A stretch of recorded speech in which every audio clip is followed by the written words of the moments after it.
me feeling like I'm academics. Can't A baseball guy. You like to really be the guy who knows the shit.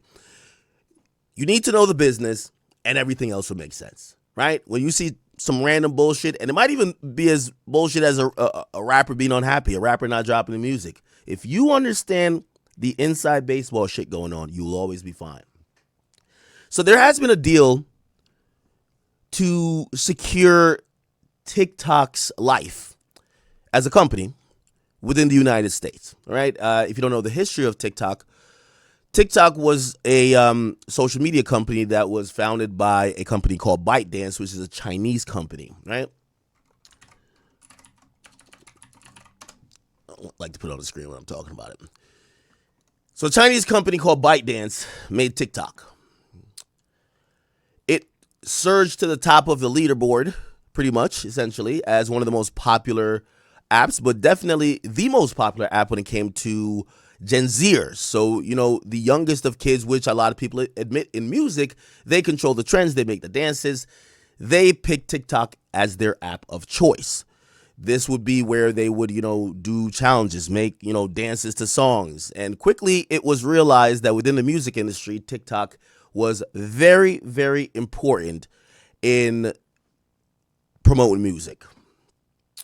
I want to give you a quick history. Hopefully you guys are not bored. I know it is late, but I do know you guys can watch this later, and I want you guys to have some real information. In the early days of TikTok, TikTok did what most companies do, even Twitch. They basically allow their users to do what they want to do. And oftentimes users want to make content, but also included music. Now, technically, you can't have people using music because, you know, I've always told you the reason why independent labels don't overrun major labels, they own catalog, right? So major labels always use catalog as their leverage, but TikTok and newer apps, they'll allow their audience to do whatever, which their audience is going to start using music because we listen to music all the time, right? It's not just we, everybody. However, it's not technically legal. Now, it's usually like this little song and dance because like the app will be like, we're not telling them to do it. It's user-generated content, right? It's like when when the movie industry came at YouTube and YouTube said, well, we're not telling people to steal your movies. The people are doing it. It's not us. And then basically they came to eventually a Congress legal negotiated deal when there was actually a law actually passed. It was called the Digital Millennium Copyright Act, which basically said that, hey, you know, because the movie industry wanted YouTube and all the other people to say, hey, you got my movie on there. What the fuck? Yo, we need billions of dollars. And YouTube was like, yo, we're not telling people to put up your movie or steal parts of your TV show. What the heck? It's Johnny who has his phone. It's YouTube. It's his thing. Sue him, not us. The negotiated thing over time, and obviously, you know, YouTube had to make sure that they could survive as a company because if they had to pay out for what every user did, they would not exist. They lobbied Congress. Ultimately, a law was passed, the Digital Millennium Copyright Act, and that created a way where companies that felt infringed on, for example, the movie industry and others, they could actually have a law that would kind of be the framework of how they would deal with people infringing on their rights, right? So, for example, you know, they could no longer sue YouTube directly as long as YouTube provided a way for them to show that they were being serious about not allowing people to steal their shit. So, for example, you know, part of the, you know, for YouTube would say, hey, if our users do this 3 times, we ban them for life. We delete their account. Hey, if you submit a takedown request, we'll put an automated thing on it. They have to respond or we take them down, and we not only take their video down, we give them a strike, which is a punishment. That was something that was negotiated and understood. And, you know, seeing the changing of technology, that became the thing, right? Why do I bring that up? Because these compromises oftentimes have to be struck for these companies to live. Right? Imagine YouTube if, you know, literally you cannot use or react to anything, right? Or you can, you know, speak about something that's owned by Warner Brothers or Universal Pictures or whatever the case is, right? Or Lionsgate. But such is the case with TikTok and even Twitch in its early state. I always told you why. Remember, I told you I had a deal with Twitch, and for them, they were trying to get a leverage. And I'm gonna tell you what their fight was. So I told you kind of with YouTube and the music industry, they were like, well, not music industry, it was really the movie industry, right? Yo, people are stealing our shit. They're like, yo, we're not doing it. It's not us doing it. And then also in that with the Copyright Act, they also created laws because there was a whole battle when it came to copyrights. It was also kind of established that certain things were protected under free speech, right? It was not necessarily infringement, but it was also you could create new content with old content. And, that's kind of the basis and the groundwork for fair use, right? Which a lot of people use, right? So even me reacting to someone's content, I'm not stealing necessarily. I'm protected under fair use. So all those things kind of got figured out through courts, through lawsuits. It was a shit show, but it happened. What that means, again, that's an analogy for me talking about TikTok. I'm telling you, Twitch also went through this. But TikTok, when it starts getting really popular among teens, and it's now like surging up the charts. I remember it was like, it was consecutively number one in the social media app category for like ages. The music industry says, whoa, whoa, whoa, whoa. If you guys remember an app called Triller, kids used to get on there and just kind of like do dances or do whatever thing over music. Well, TikTok was like the better version of that, and it had this algorithm that's just unbeatable. You can't beat the TikTok algorithm. It's just the best. So the music industry comes in, and they say, hold up now. Your app is getting really popular. Your company is basically going up in value by the week. You're not going to build $1 billion business off of our catalog without us getting a piece. Hand over the cash. At that time, the Chinese company ByteDance, who is the parent owner, the way how they make money from TikTok, there's a different version of what we call TikTok in China. They didn't have a monetization strategy yet in the USA. So at first, it was just to grow the app. You just want to get as many users on the app. So they didn't really have capital. So when the music companies are saying hand over the cash, they don't really got it. Unless you're going to, kind of take their holdings from their other, business in China and do it. But they weren't trying to do that. I always told you guys this story, but everything makes sense. You'll realize how bigger business affect every single decision. I can't remember what year it was. But through my entertainment lawyer, a good Jewish guy in LA, he hit me up. He said, hey, listen, there's this company. They want to have a meeting with you. Are you down to do it? I said, who? This is TikTok. He's like, they really like you. They want to have a meeting with you. At that time, I'm in and out of LA. Go there. There's a lot of business things. You're kind of getting like shuffled around to people. Like you're doing the meeting.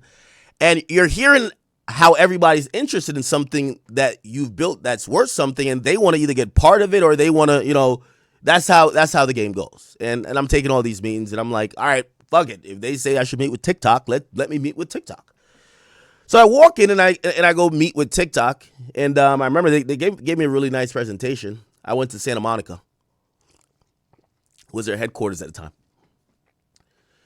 And when I went there, they had a conversation with me, and they were like, hey, listen, we want you to come onto the platform.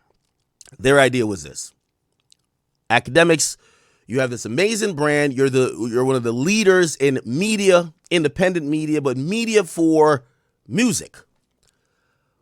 We see you on Instagram. We see you on Twitter. We see you on YouTube. And at the time, we see you on Twitch.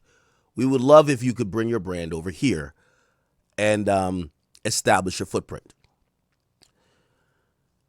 Now, I was kind of sitting there like, all right, that sounds like probably the thing I should be doing, but I'm like, I'm trying to get it, right?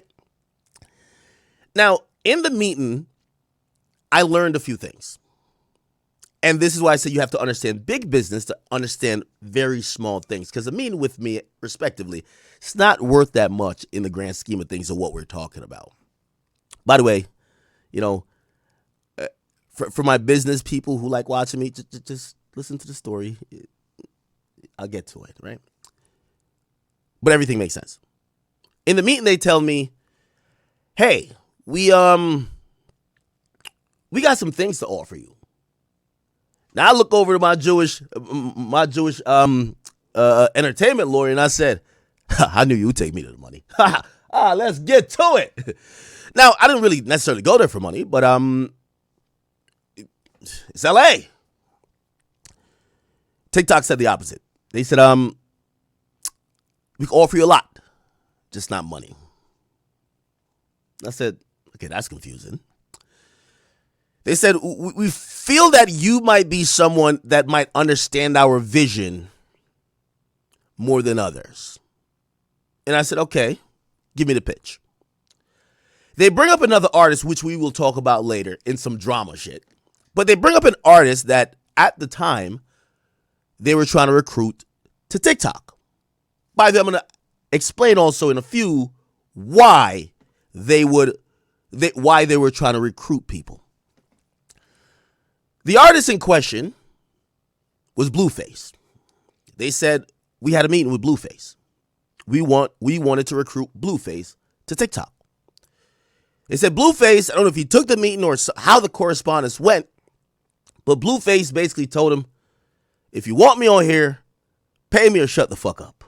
Now, not in those words, but that was basically the conversation. Ultimately, when they told him they would not be able to pay, he says, deuces. Now, Blueface was going pretty viral at that time, if you want to match, maybe what year this is. So they tell me they don't have money to offer, but they could offer other things. I'm like, what are these other things? And I'm going to be honest with you. I've always told y'all this. And actually, I think me saying this kind of fucked me over too a bit because I've seen some shit that I've never seen before. So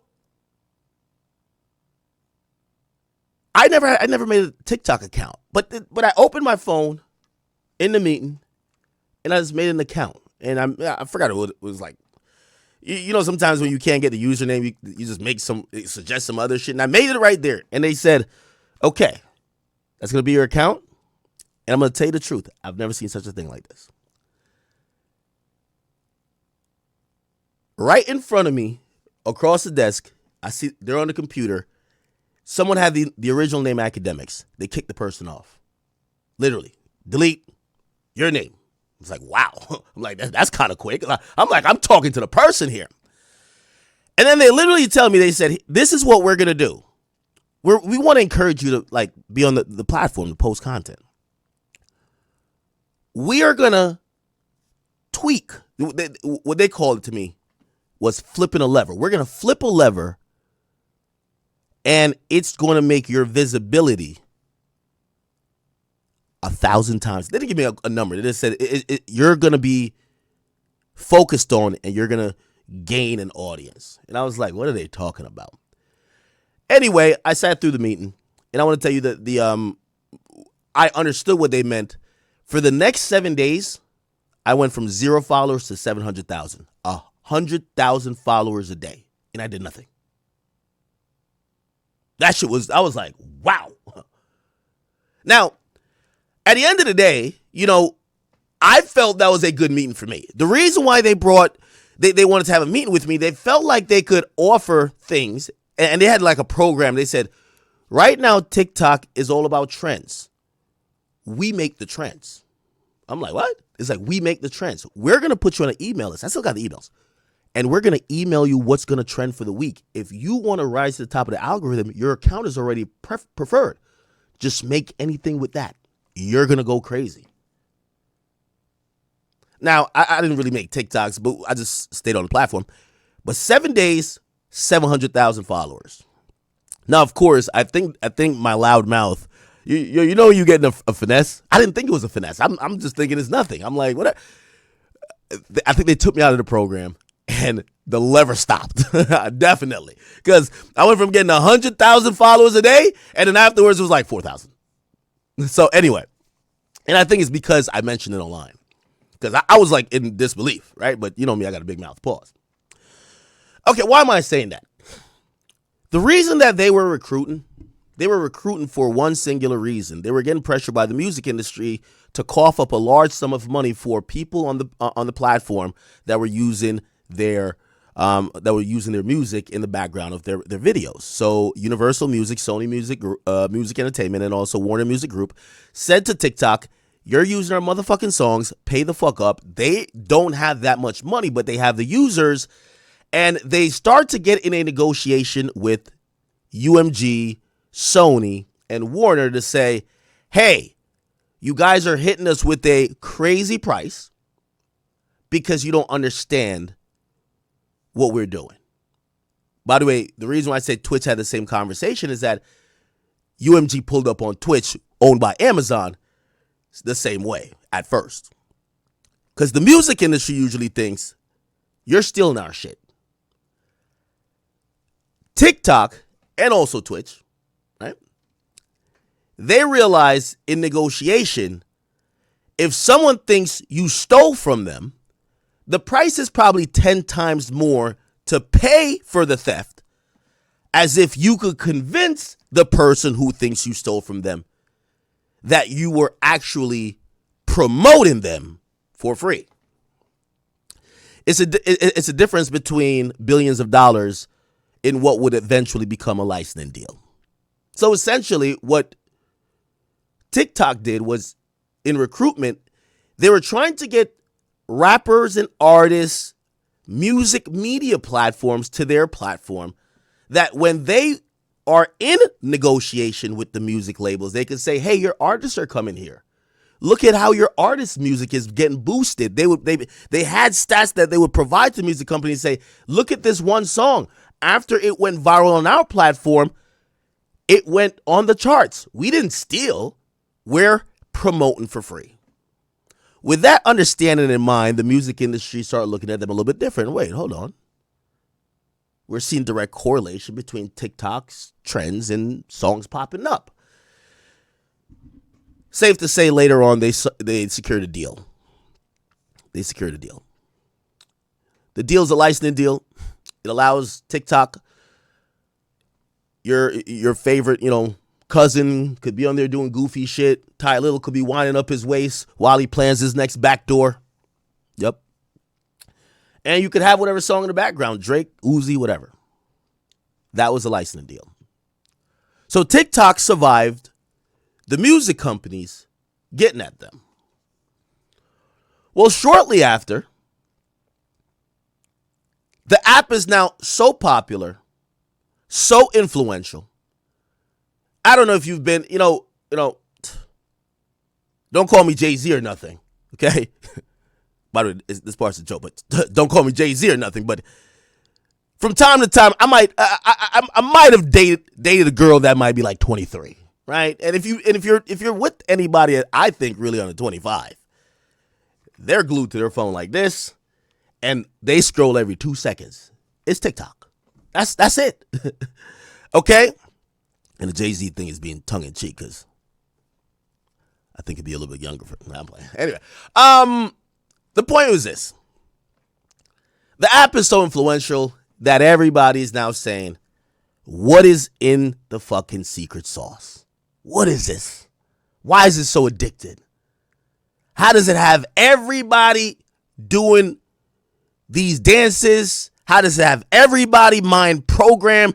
And it even through social surveys and studies, they come out with some phenomenal stats to say not only Gen Zers, but it's the most addicting app. When you get on it, it's brain rot. You scroll. And I don't know if you know anyone like this, but I know a lot of people like this. Like I hit somebody up or we talk, be like, hey, what are you doing? And, I think for, people in their 30s, like late night, you watch a movie, you put on Netflix, you do something else. There's a lot of people that are, either Gen Zers or they'll just be like, oh, I'm just scrolling TikTok. That's their entertainment. They're just scrolling perpetuity till they fall asleep. which is very different from, historically. People used to watch, your parents may have watched late night TV, right? Oh, we're watching Colbert, we're watching Bill O'Reilly, we're watching who else? David Letterman. That was the thing. That's how people went to sleep. Because that's when, theoretically, if you think about a 24-hour day, people who go to work, that's the time they're free the most. So your parents and grandparents watch late night TV. You and I probably watch Netflix. Your little cousin is on TikTok. Whole time. He's on TikTok. Okay? He's winding up his waist. He's doing all that type of shit. Right? Cool. So everybody says, what's in the sauce? Well, in digging into the app a little bit more, it started to raise some red flags. This app seemed like it was degenerative brain rot. And in looking into the background of the app, people started to become noticeably concerned that the app was owned by ByteDance, a Chinese company, which, by the way, it's not that it's owned by a Chinese company, but we get to realize that the way the app functions in the United States versus how it functions, or its derivative, or its sister version functions in China is very different. It's meant to promote positivity, learning. It's meant to promote community growth. It's a overall representation of what they would like society to be. Also, if you don't know, China has a communist regime. The government has a heavy hand, and you're not going to promote fuck shit on here. In America, which we are pretty much not necessarily lawless, but it's all about the monies. We're capitalists. Fuck it. Promote anything. Who gives a damn, right? But people start raising the red flag saying, wait, how come their shit is saying, let's do this math challenge? And how come our shit is, hey, how about y'all bend y'all knees and wind your waist like Ty Lil? Okay. The next thing became some concerns about the data. In a time where recently, it was in 2016 at the time, but even 2020, Trump got elected for the first time in 2016, but there was a conversation that there was Russia interference, that Russia tried to infiltrate through media and other sense to affect the election in a way that they could get a leader that could be more conducive to what they wanted to do in the world. So that was outside interference. Well, if you look at what was going on politically, I think we all know now, Russia and China, they're the ops. Not necessarily like we're going to war today or tomorrow, but ideologically, we don't really agree. However, we don't go over there and tell them what to do. Like when we go over to Venezuela, we'll be like, yo, this your new president, right? Or we'll fuck up like Pakistan or something like that. We kind of like, they're bullies and we're bullies, right? We bully everybody else, but China and Russia, we got to leave alone. However, at that time, lawmakers and other people in the country started becoming weary after China repeatedly is starting to push around and almost trying to tell the U.S., man, you niggas getting pussy out here, man.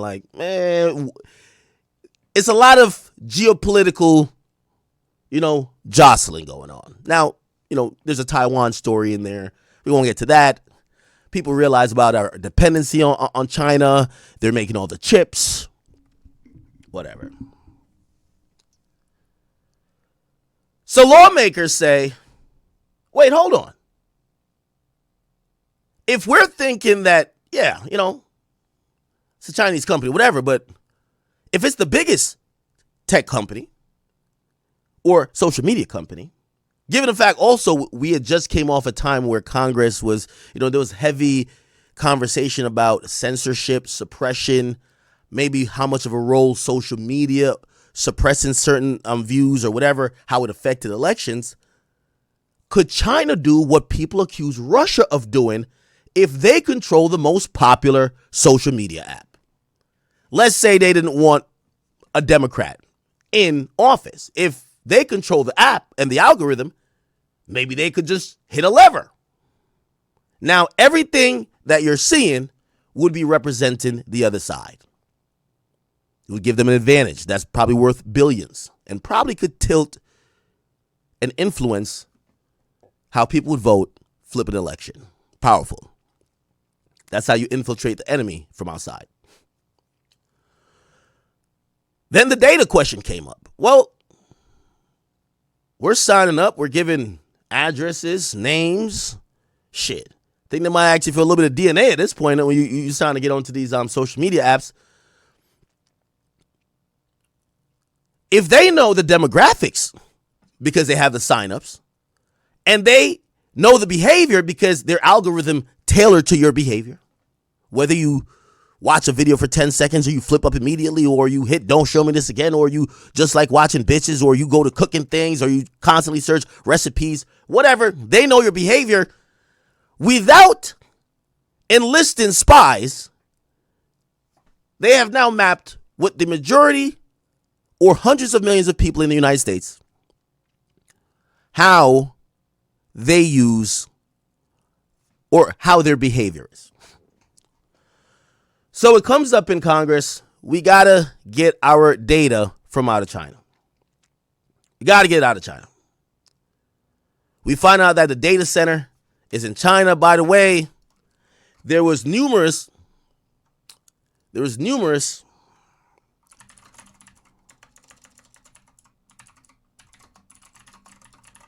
House committee hearings in TikTok where the CEO and, whoop-de-doo.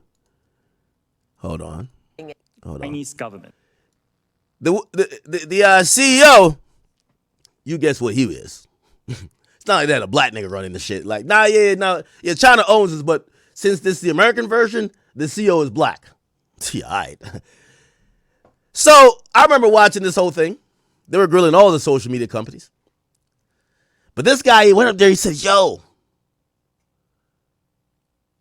China, like, we do store U.S. data from TikTok in China. However, we wouldn't give it to the Chinese government. Stop it. Like, I think everybody in that room was like, stop it.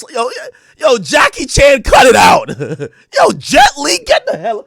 Yo, if you don't get your Bruce Leroy ass on out of here. But he sat up there and he says, we don't hand over U.S. data.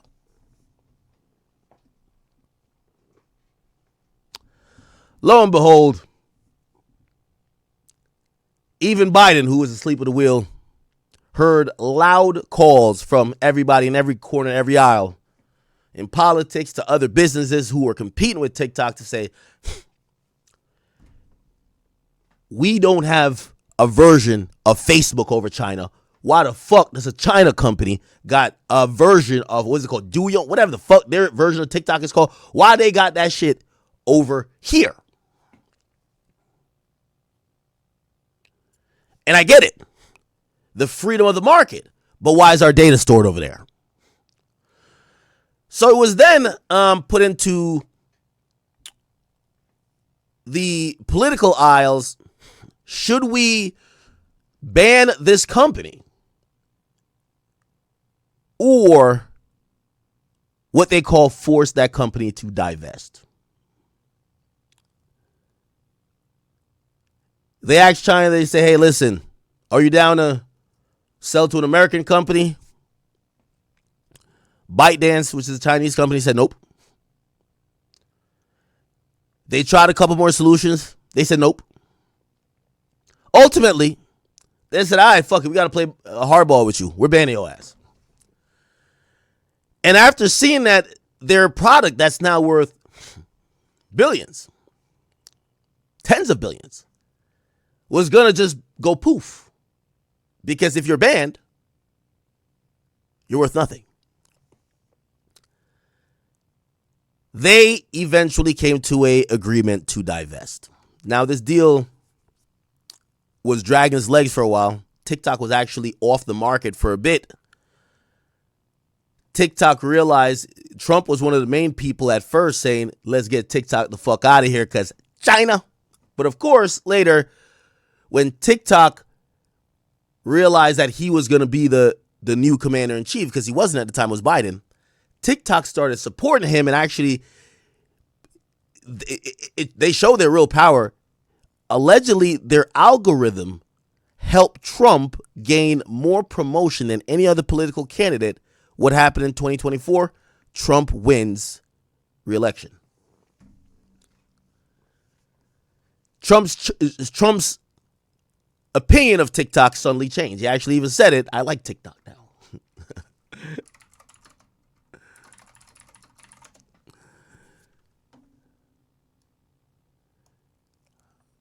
Here we go. You wanted to block TikTok. Why did you change your mind? Because I got to use it. And remember, TikTok is largely about kids, young kids. If China's going to get information about young kids, I don't know. I think. So he changed his mind. I can't find it necessary clip. The clip that he had after winning the election. I think it was his election speech, right? But he was like, I think I like TikTok now, which is the typical Trump-esque type of thing. You know, Trump is more for self, right? Like, he's unapologetic. Like, yo, listen, if you fuck with me, you know what I mean? Like, Trump will be sitting there next to Nicki Minaj. Nicki Minaj's husband is on the sexual offender registry list, and they'll be both calling out pedophiles. And Trump at no point is going to be like, yo, what's up with your husband? Not at all. You know what I'm saying? You know why? Nicki's supporting him. Who gives a fuck? So that is a Trumpian type of thing. So he switches his mind kind of on TikTok, right? Look. And as of today... Yeah, this is at his inauguration, right? Look. TikTok is back. I said very simply, a joint venture.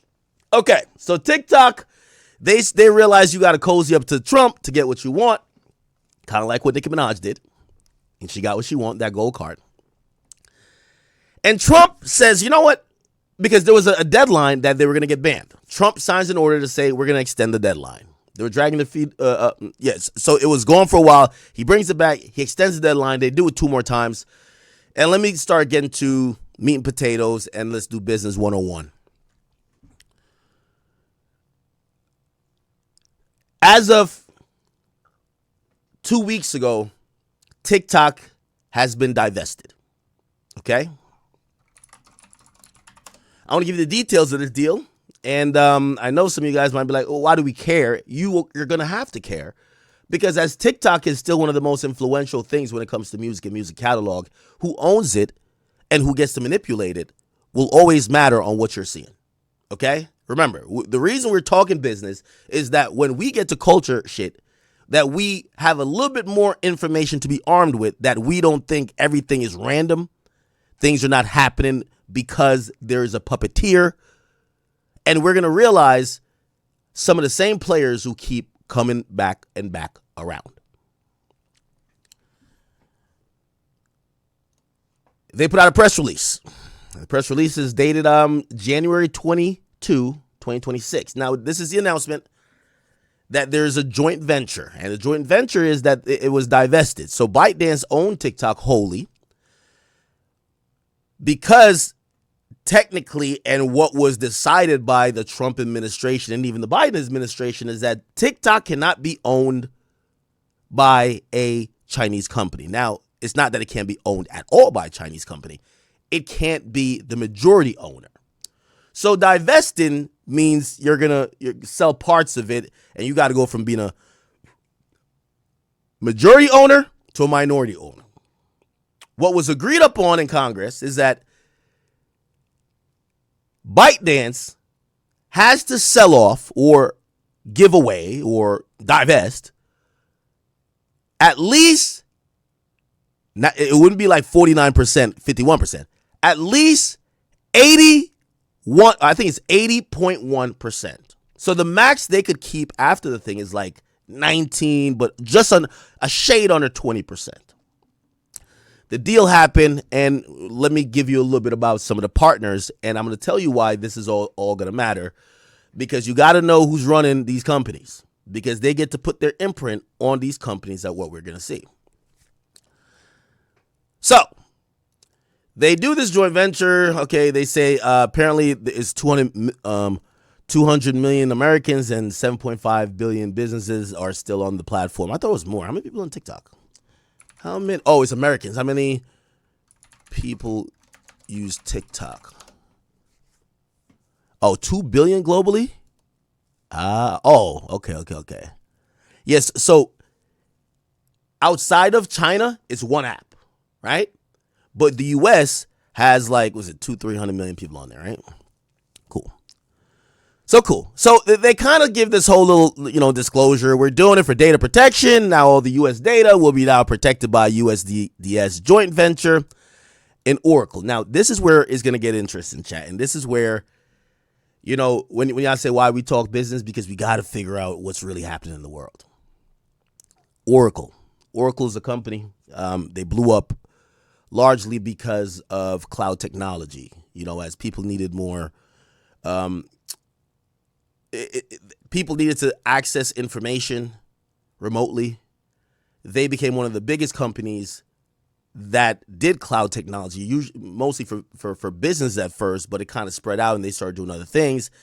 And, the name you should associate with this is Larry Ellison. Okay, we've spoke about Larry Ellison before, and we've talked about his son, David Ellison. Remember, I told you the Nepo baby stuff.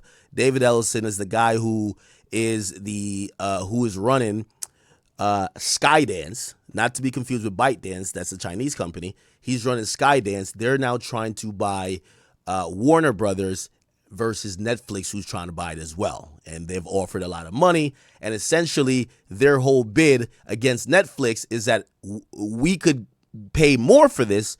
And they're trying to get the shareholders to say, we could give you more money than Netflix.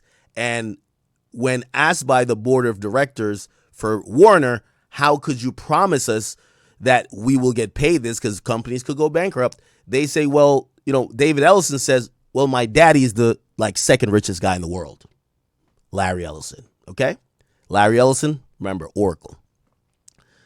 So you get to realize Oracle's doing a lot of things. Oracle's moving it's not necessarily like an investment firm like that, but it's leveraging a lot of stuff. It's moving on some BlackRock shit. I'm gonna keep it a bean, right? Anyway, here's the interesting thing, and this is where I think I wouldn't want to get into the political minutiae, but I like the business behind politics. So remember I told you Trump and he just said, I saved TikTok. So he was signing these executive orders to say, despite the law that says TikTok either has to sell by this date or be banned, he pushed the date back with executive orders. And when he pushed the date back, part of kind of having Congress be okay with that is saying that, hey, listen, we're in a remedial stage of figuring out a deal, and that's why I'm giving an extension. And at that time, he got TikTok to agree to store the U.S. data that they used to have in China, but they would be storing it in the USA. Guess what company he picked before this deal happened? He picked Oracle. So Oracle was going to be the place that was going to be in charge of securing U.S. data. Why? Well, that's where politics as usual come in. The Ellison family, even though this time around they weren't the biggest donors or supporters politically, Elon Musk was $200 million donated to this political campaign or election season. Larry Ellison did a lot of private fundraisers for Trump. Rocks for Trump. This guy is a good guy to him, right? Now, maybe it's coincidence, but you're going to realize we keep mentioning the same people. There ain't no coincidences. So essentially, this guy who's been, he's the second richest guy in the world. He's been, doing these little billionaire fundraisers for Trump when Trump was about to go through his reelection again. He's, they're kind of aligned here, right? Also, after, as part of Trump got paid $60 million, right? Trump gets paid $60 million from CBS. Trump, $60 million CBS. is a lawsuit over 60 Minutes where they deceptively edited a Kamala Harris interview, okay? And they paid that money. Check out how crazy this is. This is so ill. I hope you guys are following. So Paramount, remember I told you, Paramount eventually gets bought by this company called Skydance. Skydance is founded by Larry Ellison's son, David Ellison. Right when Skydance is about to buy Paramount, part of like trying to, close all the business deals is them paying out Trump $16 million. Remember, Trump, Ellison, always think about that. So they fuck the lawsuit, they just give Trump $16 million, right? Then the company gets bought by Skydance. Okay? So they pay Trump $16 million. And I'm just trying to show you, again, I'm not trying to accuse necessarily like Trump and these guys to be in collusion, but come on, you know what runs the fucking world. Trump and the Ellison family. So it's safe to say the reason why Trump got the $60 million as a settlement is because the company was going to be bought by Larry Ellison's son, David Ellison. So Trump gets $60 million. Also, the father is having a bunch of like, David Ellison Trump fundraiser. Yeah, he did a bunch of like, he's doing fundraisers for Trump, this and third, whatever. You get what I'm saying? So essentially, these guys are really cozied up. Now, maybe it's, Oracle is the biggest cloud company in the world. Or maybe it's just because it's Trump's homie. Trump picks Oracle as the company to store U.S. data from TikTok until they figure out the deal. So in the waiting period, let my homie's company store all the data. Take it from the Chinese. Fuck them. But let my homie's company store the data. Maybe it's coincidence. By the way, there's another deeper rabbit hole with the Elon and Trump shit. And that's why Elon got tight. And that's why Elon spilled later. Yo, Trump, you in them goddamn files, nigga. You in them files. That's another rabbit hole we'll get to on a business level. Maybe another day. I don't know if you guys enjoy these, but I really do. Okay. Because this is real drama. This is drama with like political implications for you and me. It's a lot of implications, a lot of financial implications too. So cool. So now we're at the deal. Remember, this is the announcement from last week of the deal. So while this was happening, right? Oracle had the data, right? Now, here's what's going to happen with the algorithm. The algorithm is going to be retrained, retested, and updated to make sure it's going to be in the, benefit of the U.S., that it's not subverted by like some Chinese agenda. And the recommendation algorithm will be secured on Oracle. So remember this coveted secret sauce. Like how the fucking Chinese. It's like Chinese food. You ever ate like a piece of chicken from Chinese food? Like, I don't know if I ate cat. I don't know if this was a rat. If this shit tastes. What part of the chicken is this? One of those. But I hope you're following. So Oracle gets the data while we're waiting to get the deal. But the deal is here now. And we're hearing that the secret sauce that everybody wanted, which is the algorithm, will be now overseen by Oracle. Larry Ellison. There's some software assurances, some trust and safety vanguards that are safeguards actually that are put into to the deal to make sure that it could not have any type of corruption later on. Now, they do some restructuring. I don't think you guys care about who these guys are, but what should be interested to you guys is who now owns TikTok. So, as part of the divesting, okay? As part of the divesting, I'm going to point out a few things. ByteDance retained the most of what the law said they could have, which is 19.9% of TikTok. So the Chinese company still keeps 19.9%, but they're no longer majority. So now 80.1% is to other people. Here are the other people, and everybody was bidding to get it. Remember, Mark Zuckerberg won it. Everybody wants it. We got billionaires. Everybody wants it. The guy who owns Rumble was saying, hey, we'll get along with some people. We got to buy TikTok. TikTok is the shit. Well, because the government was brokering the deal, the government kind of got to pick who are going to be the people who got to own pieces of TikTok. Who you think they picked? Well, Oracle owns 15% of it. So Oracle gets 15%. There's like this investment group called Silver Lake. They own 15%. And MGX, they own 15%. Now, I want to give you a little bit. Silver Lake is a investment group. I can't remember what they really specialize in. I can look it up in a second. But MGX, they're the Saudis.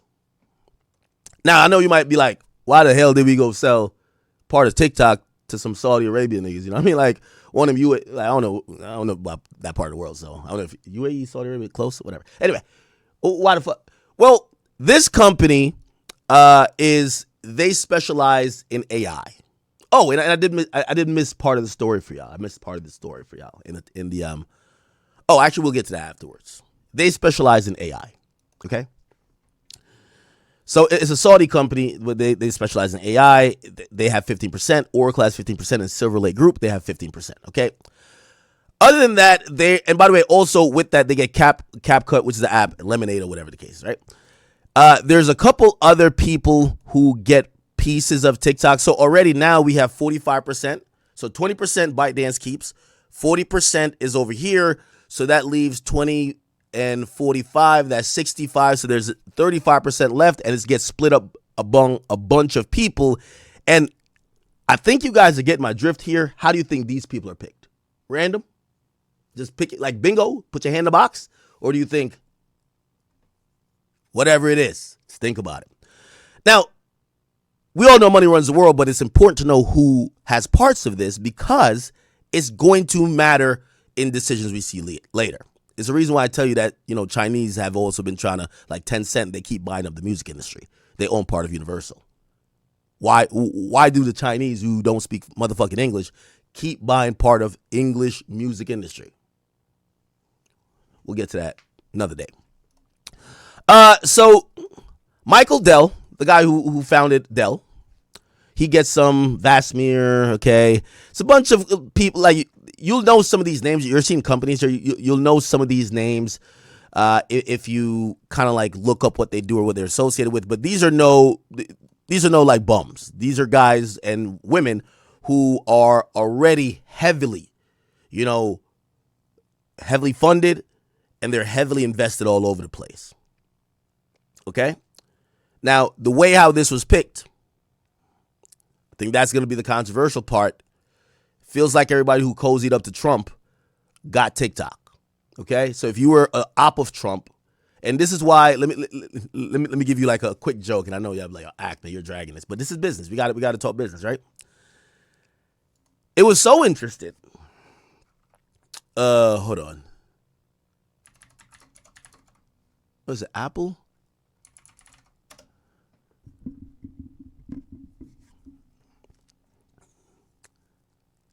It was so interesting that the Apple CEO donated $1 million to Trump and the inauguration, right? To Trump's inauguration, okay? Tim Cook, he's donating to Trump. He gives Trump some gold shit. He's Trump's best friend now, right? And it just goes to show that these guys, there is no moral character. It's only business. And politics is big business now. Also, we don't have to watch a video necessarily. Actually, I like to just show the video. All right. This box was made in the U.S. This glass comes on before. Now, when he's doing the song and dance, You have a new commander in chief. He has a lot of, remember, Trump literally did save TikTok. He pretty much all the people who sucked up to him or all the people who got to buy TikTok, if you want to do some big shit, you better be cool with Trump, at least for the next 4 years or 3 years, I guess, whatever. Warning line. It's a additional $100 billion. He pledged $100 billion. He loves Trump. Now, the irony. Let's go to Mark Zuckerberg.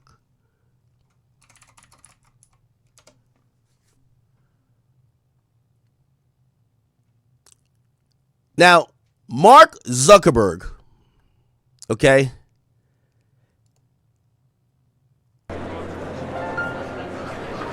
Now, I just want to show you this one ironic thing. So we have Elon, Jeff Bezos, Amazon, okay?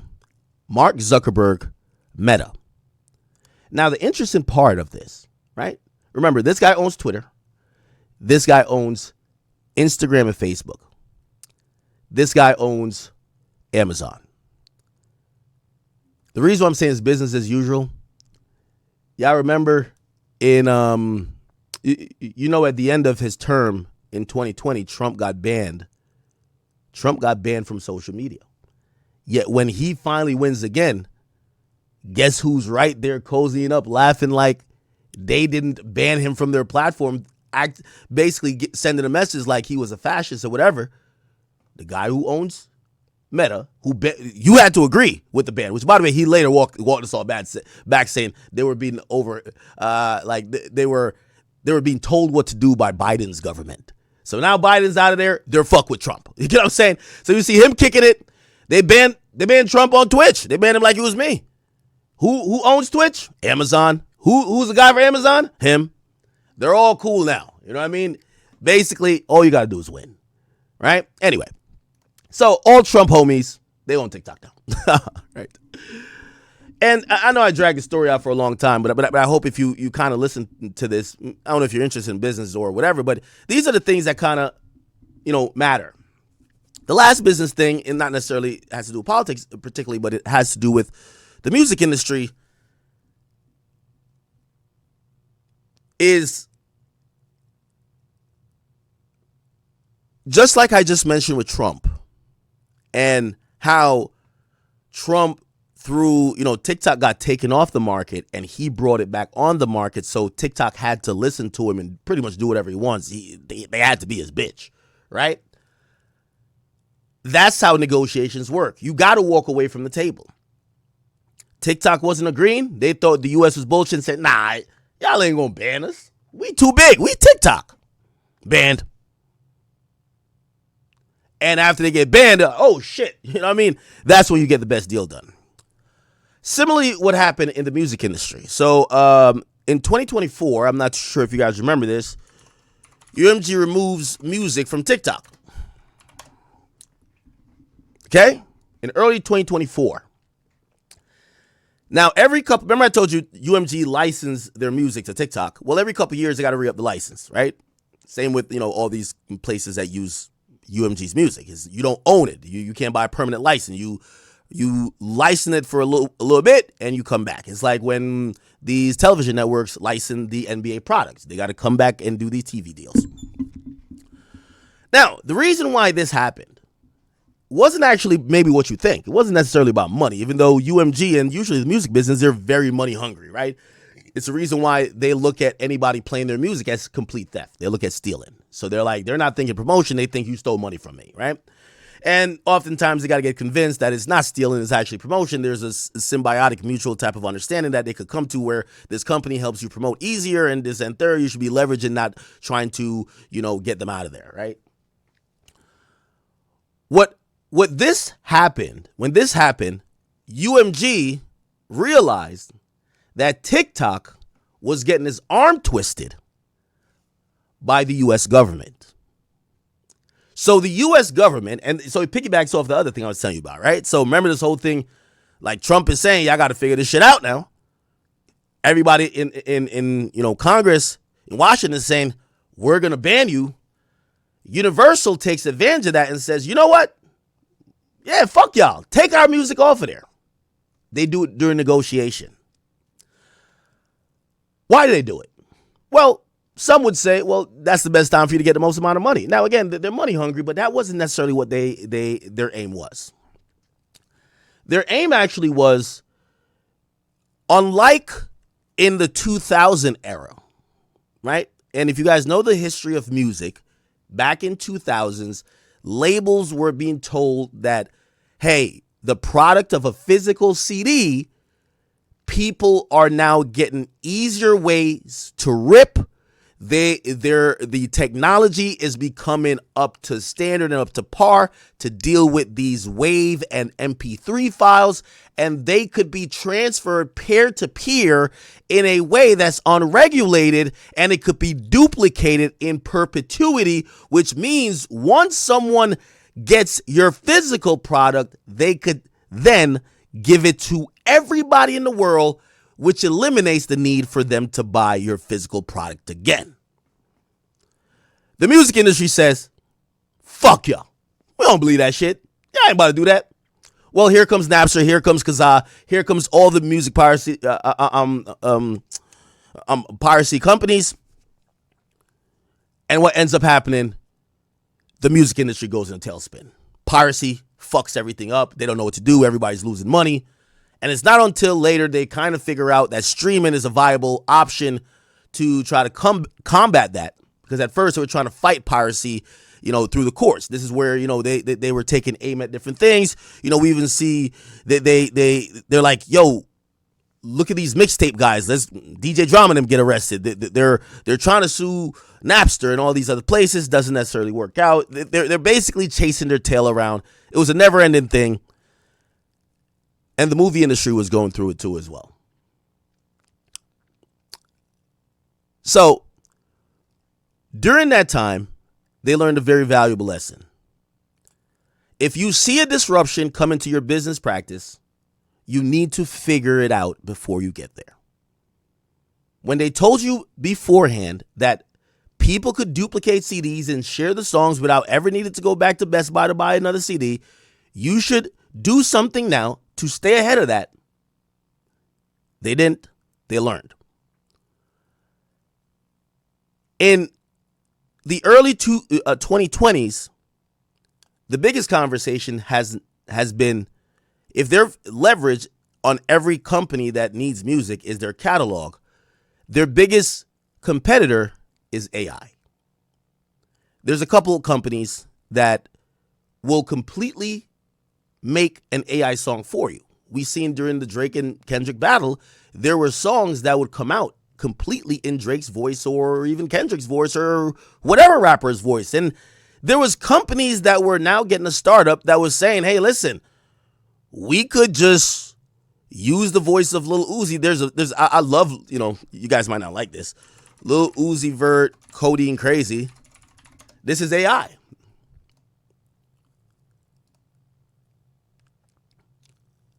I'll play in a second. Never said those words, but the AI and the technology is so good that, you could use someone's voice to do a song that somebody else did. Now, it creates a lot of legal problems, but also business problems as well, right? Future signed to Sonic Music Entertainment. Uzi signed to Atlantic through Warner Music Group. Those are two competing companies. How does this happen? The artist is not sanctioned in this. The artist's production group, Generation Now, is not sanctioned in this. This is somebody in their bedroom just using an app to make something real quick. People are going to listen to this that like it's going out of style because I like Uzi, I like Future, I like Codeine Crazy. This is a nice little mix. This is like a different version. There's one with Juice WRLD too. I think it's amazing. Like there's a couple Juice WRLD-esque songs that got redone. I loved it. Also, here's the thing. I hate to say it and hate to be a little bit morbid, but the music industry makes a lot of money off dead people.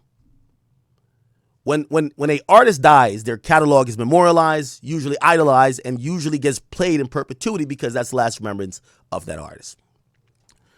AI was threatening that. People were now able to use and manipulate voices of people who are dead to act like there was new music, could confuse the market. It could fuck up the current market share of what was already baked in the cake that required no promotion. For example, Drake used Tupac's voice, and Tupac's voice is now rapping this in Kendrick Lamar.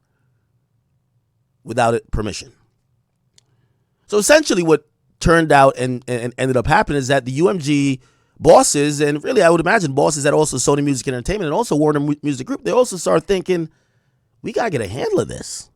We can't have a repeat of the early 2000s. One of their ways to combat that, they start filing lawsuits. Okay? They filed the lawsuit. You know, some of these companies, one of them is called Suno, the other one's called Udio. UMG sues Udio. Yes, here we go.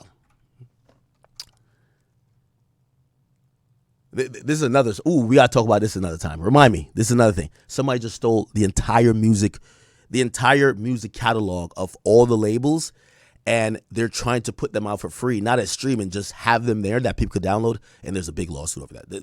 Big business with that too. I'm gonna get to it. There's a lot of money involved. But let me show you this. UMG sues Udio, and it looks like that has been settled. That has been settled. But they are trying to prevent AI. And have you noticed that AI's music has gotten a lot less attention? By the way, they have started to make deals with social media companies to suppress the popularity of any AI identified music that feature their artists. So it's not just AI music. If you want to make AI music, cool, but if you use Drake's voice, it shouldn't be like the most popular thing on social media. Why? The labels are talking to social media companies, and these are pre-litigation talks to make sure this doesn't happen. So the Universal is moving behind the scenes to make sure that AI music that infringes on their rights do not get popular, and they put a stop to it, that we don't have another tailspin. Okay. Now, last October, Universal Music actually announced that it settled a copyright infringement litigation against the AI music platforms called Udio. Okay. It says in the announcement that it'll collaborate on an innovative new commercial music creation, consumption, streaming experience, and that platform is going to be in 2026. So they're basically saying, Universal basically said, you're fucking stealing our artist's voice and their likeness or whatever, and like retraining with AI. We're going to own your company, but we like the technology. We'll work with you. Maybe you could assist us to get new artists or do some new ventures. And, they probably don't have the money at this point to like fight with Universal. They've settled. Okay. They've also sued Suno. You used to see those videos with Suno right there. What people would be able to do is to kind of use the likeness and voice and other things of artists and kind of put them in compromising position, or even put them in musical situations where they're performing. So Universal really has a beef with AI. So while TikTok was getting his arm twisted by the government, Universal actually said, hey, matter of fact, we're going to walk away from the table. We want to control how AI and music gets put on your platform. Now, TikTok, they're not fond of that idea that much. I'm going to tell you why. Because an app that kind of benefits off of filters, background noises, like recently I just did like my first TikTok, like it was for Kashi, like the green screen thing, right? Like they benefit from filters and other things. So AI could help them in making TikTok easier for users and better for users, and better content means more people come in there and this and third. So they weren't really trying to say no to AI, and Universal saying no, fuck AI. So what Universal did, it says, you think we playing? Take all our music down now. So there's a period of time in early 2024 that there was no Taylor Swift, no Drake, no Olivia Rodrigo. And that was solely because TikTok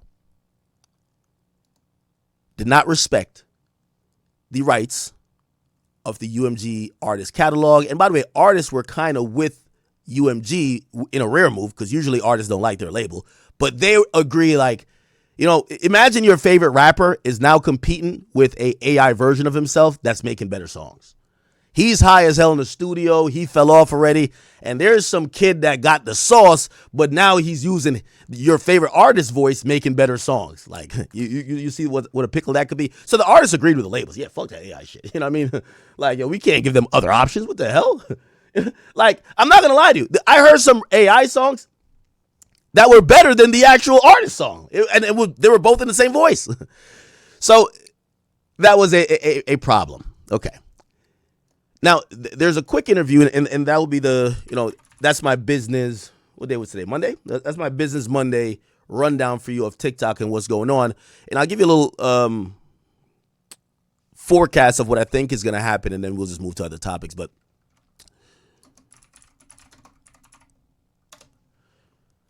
so there's a recent interview that just came out. Where is it? Billboard. Is it this? Let's see. I had it here. Hold on. Oh. What really happened with UMG and TikTok? All right.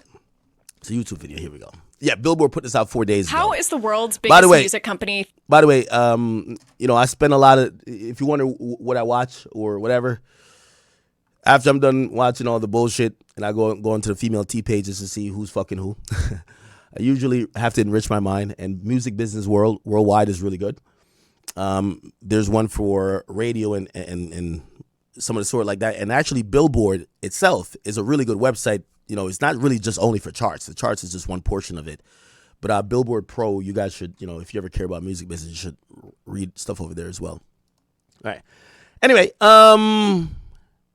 yeah, so Billboard does this piece, and they start talking about what happened with UMG. And here we go. So we hear about why UMG boycotted TikTok. It's a little bit boring. This guy's kind of ugly. But, I'll let you listen to like 2-3 minutes of it. Then I'll give you the my forecast, and we'll get out of this topic. Again, I'm sorry for not the most exciting topic, but if you're anything like me, topics like this is what I like. Some of the best protections that we have in any agreement with a music service in terms of AI protection and what we call anti-dilution, meaning that artist royalties won't be diluted by pure AI content. That's so interesting. So you heard what he said.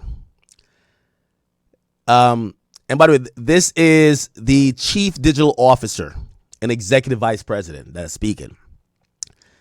They don't want their revenue to be diluted by this content, right? Which is the AI content. Interesting to hear this. At the time, because I was reporting on this issue as it developed, I have to admit, towards the tail end of UMG. Okay, sure. We get to the outcome. Certainly a company like Universal, a large, diverse stable of artists, a lot of voices, a lot of perspectives. And we understand the importance of access to that platform, for TikTok, our artists. And that's why we worked really hard to secure a new agreement. I would say by and large, the strong level of support in the music community around the position that we took. Yeah. So basically the artists agreed, which I really think the artists didn't want to compete with AI versions of themselves. Clearly, right? Because at first, at first, the conversation when AI stuff started popping up was, okay, let's think about ownership. Well, even if you made it, so technically I could record a song and use an AI program to have it mastered, right, in the voice of Drake. Who owns the song? Is it me or is it Drake? Well, I guess I'm a composer. I wrote it, or if I came up with the lyrics, or I performed it. But it's in his voice, which he would own. That's an innate intellectual property of his, right? Which is pretty much owned by Universal. So who really owns it? That was going to be a whole legal fight, which I don't think these companies were willing to fight on behalf of their users. I think they were going to just say whatever. So at first the conversation was Universal was going to say, if you drop a song in Drake's voice, that's our song now. We're going to make all the money. You're never going to make no money. So if you want to make us free music, cool. We're just going to monetize of it. And it felt like it was going to be an easy thing to get mad revenue for the music business until they realized, well, you know what? It's going to confuse the market of the existing songs. Also, not only about who could monetize off it and own it, how do we add this to the catalog, right? And then the artists themselves said, wait, nigga, right now I'm making trash music. You got some kid who liked me from 3 years ago who's making songs like me, but now using my voice, and that shit's hot. So they're not coming to me no more. And I can't post his song. I'll be a fraud. If I post his song, so the artist supported. Was very helpful in enabling us to secure the right deal going forward. Now TikTok has sold its US branch and things are going to change there. Do you think that that will impact the platform and its relationship to music discovery in the music industry? Do you think that it'll still have as much power as it has previously had under new leadership? It will be really interesting to see. There's still some elements of the equation, like technologically with the platform, with the algorithm, how all that's going to play out. Yeah. The new management structure will be put in place. A lot of changes for the company, and I can't comment too much because Yeah, you won't comment too much because, and this is what I'm trying to say. UMG knew all this was going to happen. They need to get the AI thing out of the way. The AI thing is out of the way. They knew that a U.S. company was going to influence it. And now they realize this algorithm, the secret sauce that used to make this app be able to pop off songs left and right. It's up in the air if it will continue to do so. But they could possibly, because they're ahead of the game. Remember, 2000s behind the 8 ball. That's why music business is a tailspin. Now they're ahead of the game. Maybe they could influence it. You know, the music industry, I always tell you this. The reason why the music industry is a very tough business to be in and why they give these really, really shitty contracts, other than the fact that everybody's greedy. But the reason they give these really shitty contracts, imagine being a business, right? Like if you sell iPhones, you produce a phone, someone needs a phone, they buy the phone. It's simple supply and demand. The thing with music is that it's not a one-to-one relationship in what you produce versus what people want. It's actually like this amalgam of complicated, it's art. So it's like, how could you, everybody wants to have a number one song. You think labels don't want to have 15 Not Like Us a year, but you can't predict it. You can't predict what artist, what time. And here, how do you're basically in a gambling economy or a gambling business if to predict revenue is based upon these things you can't predict, right? So it's not like you're like, okay, obviously certain things they can, like, okay, Taylor Swift is coming out. We know she's going to sell whatever. But they can't predict a hit record. They can't predict a flop, like intuitively, because they can't control the minds of people. They can't control how one song will do, and that's their product. So they're kind of gambling. So the way how you make a business of that is that if you can't control this product, you control everything else that could have control on the product. What does that mean? You try to control Spotify because Spotify controls playlist and playlist affects music and how it does. So you try to control Spotify. UMG, they have some interest in Spotify equity-wise, and it's for that reason. You try to control radio. You control all the parameters to make sure that gamble that you're taking with every song you put out that you may have paid whatever for is not necessarily a gamble anymore. And you could make, let's not say assumptions, let's say educated guess. You take the guesswork out of it. So here's the new way. Like, you know how the music business was like, they were in shambles recently because a song could pop off based on the algorithm. A song could pop off by a random kid that did some funny shit that made a stupid song and is the most viral thing on TikTok. And now the music industry's catching up with that. That's not good for business. That person's independent. He's not under a contract already. That's not good for business. So what I'm telling you, what this guy's alluding to, but he's not going to say, is that if UMG has any shot at it or any influence or anything to say, they want to be able to do what they do to Spotify and others. We control the algorithm, nigga. Fuck that. There ain't no, fuck all that. Oh, you 15 years old and you popped off with a new song with a cool dance. Fuck that. We control what's hot. And you know what they're going to say is hot? The people we signed. You get it. I know you do. Obviously, the ongoing negotiations have confidential nature in place. But they have ongoing negotiations about how maybe their algorithms are going to be tailored to. So what I'm really trying to say, if UMG has its way, the algo, at least musically, will never be the same. It will never be like, random people popping off, right? Remember, we kept seeing people just like top of the billboard and like, oh, this is a TikTok song. UMG don't like that. They want what's top of the billboard. They want to run it like radio.